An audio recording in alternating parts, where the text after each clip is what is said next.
Bismillahirrahmanirrahim. Alhamdulillah. Wa bihi nasta'inu ala umuri dunya waddin. Asyhadu an la ilaha illallah wa asyhadu anna Muhammadan abduhu wa rasuluh, amma ba'd. Anak-anakku yang berbahagia, kita lanjutkan pembahasan kita tentang hulu, yaitu sampai pada bentuk-bentuk hulu. Ya. Bentuk hulu yang pertama yaitu hulu kepada para nabi alaihi salatu wassalam. Ya. Jadi Allah itu telah memilih ya para nabi dan rasul sebagai utusannya. Diberikan keistimewaan, kemuliaan. Cuman kita diminta untuk tidak berlebihan di dalam memuliakan para nabi tersebut. Hendaknya kita mengikuti mereka. Ya, contoh misalnya sikap hulu orang-orang Nasara kepada Isa. Mereka sampai mengatakan Isa anak Allah. Isa adalah Allah. Dan juga orang-orang Yahudi mengatakan Uzair anaknya Allah. Itu adalah bentuk hulu. Kemudian yang kedua, nanti dalilnya bisa dibaca di buku ya. Kemudian yang kedua, hulu kepada penutup para nabi, yaitu Rasul Muhammad Sallallahu Alaihi Wasallam. Nah, bentuknya apa? Nah, misalnya kita meyakini beliau mengetahui perkara gaib. Ya, jadi meyakini bahwa beliau mengetahui perkara gaib. Ini bentuk hulu. Rasul nggak ngerti perkara gaib. Ya, kalau Rasul ngerti perkara gaib, tentu Rasul tidak akan terluka di perang Uhud. Ya. Kemudian yang kedua, memuji secara berlebihan, mensifati Rasul dengan sifat-sifat Allah Ta'ala seperti dalam berbagai bentuk sholawat yang ada. Engkau adalah pembuka segala yang terkunci. Engkau adalah yang memberi rezeki. Engkau yang melindungi kami. Itu nggak boleh. Ya. Kemudian yang ketiga, hulu berlebihan terhadap kuburan beliau Sallallahu Alaihi Wasallam. Ya, misalnya berdoa di kuburan Rasul, menghadap Rasul, meminta kepada Rasul. Ya, ini adalah bentuk-bentuk kesyirikan. Ya. Jadi berdoa kepada Rasul ini bentuk syirik besar. Adapun berdoa di kuburan Rasul kepada Allah ini perkara yang mengantarkan kepada kesyirikan. Ini bahaya, maka dilarang. Nanti kalau kalian umroh, haji, ya, ketika ziarah ke kubur Rasul mesti ada petugas yang mengarahkan supaya cepat-cepat ya. Jadi kalau berziarah ke kuburan Rasul, sekedar kita berhenti sejenak, mengucapkan salam dan salat kepada Rasul, kepada Abu Bakar, kepada Umar, satu jalan. Tidak perlu berdoa yang lain-lain di situ. Nah, banyak orang hulu berdoa di situ. Nah, kemudian bentuk yang ketiga, hulu kepada orang-orang soleh. Ya, jadi hulu kepada orang soleh itu mendudukkan mereka di atas kedudukan yang ditetapkan oleh syariat. Ya, misalnya dengan berdoa kepada mereka, ya. Kemudian sama ya, ke kuburan mereka dan seterusnya. Ya. Jadi berdoa kepada mereka, minta, ya, berperantara, wahai Syekh Abdul Qadir Jailani, tolong sampaikan kebutuhanku kepada Allah. Tidak boleh, terlebih Syekh sudah meninggal. Nah, sikap berlebihan kepada orang soleh ini yang menjadi sebab pertama terjadinya kesyirikan di muka bumi, yaitu pada kaum Nuh.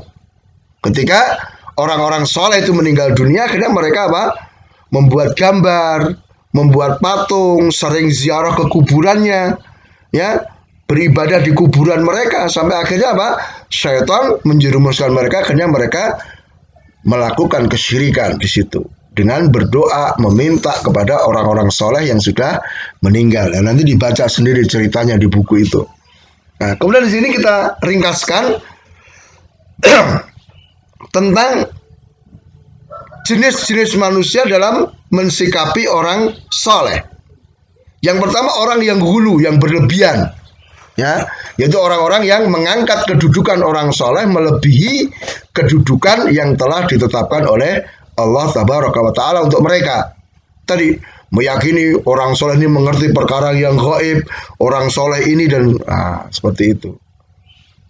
Ya, sering orang mengatakan ini sebagai wali gitu ya. Padahal wali itu tidak seperti itu nanti ya. Dan orang yang benar yaitu mencintai dan memuliakan orang-orang soleh, meneladani ilmu dan amalan mereka. Orang yang ketiga, orang yang meremehkan, yaitu orang yang tidak menunaikan hak-hak orang soleh, yang tidak mencintai, tidak menghormati, tidak memuliakan, tidak membela, bahkan cenderung memusuhi. Ini orang meremehkan orang soleh. Maka hendaknya kita menjadi orang-orang yang benar, orang-orang yang mencintai dan memuliakan, tetapi tidak sampai melampaui batas ketentuan syariat. Kemudian bentuk-bentuk hulu kepada orang soleh itu banyak. Ya, diantaranya mengagungkan gambar mereka. Jadi kalau sekarang difoto ya, dan fotonya ditaruh ditempel di dinding, dimuliakan ya, seperti yang dilakukan oleh orang-orang Nasara di gereja-gereja mereka.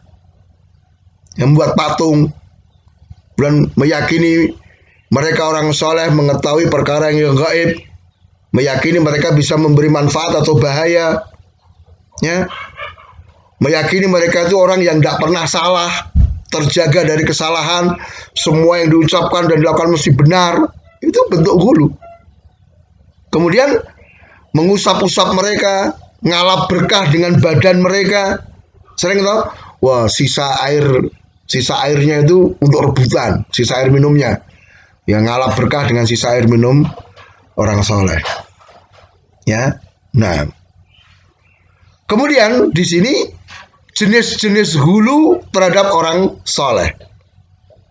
Nah, bentuk hulu kepada orang soleh itu ada yang merupakan perbuatan syirik besar. Seperti tadi, meyakini orang soleh mengetahui perkara gaib, ini syirik besar. Ya. Kemudian yang kedua, hulu yang hukumnya syirik kecil, yaitu hulu yang tidak sampai pada tingkat beribadah kepada orang soleh. Kemudian yang ketiga, hulu yang merupakan sarana yang mengantarkan kepada kesyirikan, seperti mengagungkan gambar-gambar orang soleh. Ya, jadi nanti tidak semua hulu pada orang soleh hukumnya sama. Ada yang syirik besar, ada yang syirik kecil, ada yang sarana yang mengantarkan kepada kesyirikan. Kemudian yang keempat, hulu kepada kuburan. Ya, jadi ada orang-orang yang berlebihan mensikapi kuburan, lebih-lebih kuburan orang soleh atau kuburan para nabi. Nah, nanti bentuknya banyak, meninggikan kuburan, berdoa di kuburan, bahkan tawaf di kuburan, melakukan ibadah-ibadah di situ. Ya, maka di sini Rasul Shallallahu Alaihi Wasallam perintahkan kita untuk meratakan kuburan, melarang membuat bangunan di atas kuburan, melarang untuk memasang lampu. Ya, melarang untuk mengapur, mengecat dan sebagainya. Itu semua bentuk pencegahan agar kita tidak berlebihan terhadap kuburan. Ya, kemudian di sini ada pembahasan tentang ziarah kubur. Nah, ziarah kubur itu tujuannya adalah apa? Memberi manfaat kepada yang dikunjungi, kepada yang sudah mati, dengan mendoakan mereka, memohonkan ampun, ya, memohonkan rahmat untuk mereka. Kemudian yang kedua, memberi manfaat untuk kita yang berkunjung, yaitu apa? Untuk mengingat kematian, mengingatkan negeri akhirat. Maka jangan sampai kita keliru dalam melakukan ziarah kubur. Nah, kemudian di situ ada adab-adabnya ketika kita ziarah kubur. Baca doa, ya sudah hafal ya doanya ya. Doa masuk kuburan, mendoakan kebaikan pada yang sudah meninggal di situ. Tidak memakai sendal ketika masuk area kuburan, tidak duduk di atas kuburan. Nah, cuma nanti ada hal-hal yang sifatnya hulu, yang itu kita akan bahas di pertemuan yang akan datang insyaallah ta'ala. Demikian, subhanakallahumma wa bihamdika, asyhadu an la ilaha illa anta astaghfiruka wa atubu ilaik. Wassalamualaikum warahmatullahi wabarakatuh.